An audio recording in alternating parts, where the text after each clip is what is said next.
मुख्यमंत्र्यांची बोलणं झालं याबाबत? नाही, माझं काही झालं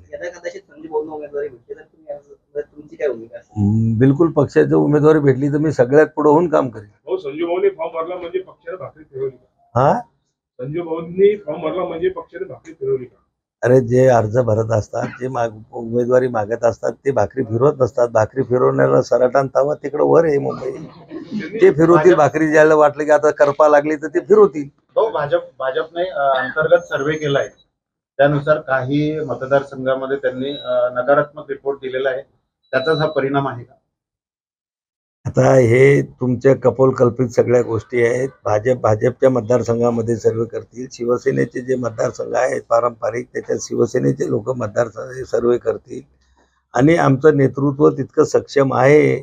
आणि आमचं जे मिशन आहे 45+, ते आम्हाला टार्गेट करायचं आहे. नरेंद्र मोदींना आम्हाला पंतप्रधान करायचं आहे. महाराष्ट्रातून 45पेक्षा जास्त खासदार निवडायचे आहेत. ज्यांची निवडून येण्याची जास्त शाश्वती असेल अशा लोकांना पक्षाचे लोक नेतृत्व उमेदवारी देतील आणि ते लोक सहज निवडून येतील. एनडीएचे 45+ म्हटलेले मी तुम्हाला, 48 बी होऊ शकतात. म्हणजे ही उमेदवारी आता मतदारांनी कायम समजायची का? हा, संजय भाऊ गायकवाडांची उमेदवारी मतदारांनी कायम समजायची का? म्हणजे याचा अर्थ मी अगोदर काय बोललो तुम्हाला समजलंच नाही त्याचे. हा, बिलकुल. माझे तर जेवढे लोक अर्ज भरतील, जेवढे समजा मला जर उमेदवारी मिळाली, जेवढे लोक माझ्या विरोधात अर्ज भरतील, त्या सगळ्यांना माझ्या मनापासून खूप खूप शुभेच्छा आहेत.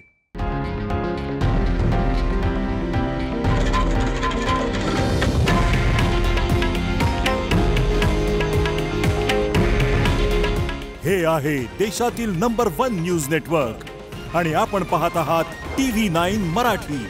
काळजी तुमची, हित महाराष्ट्राचं.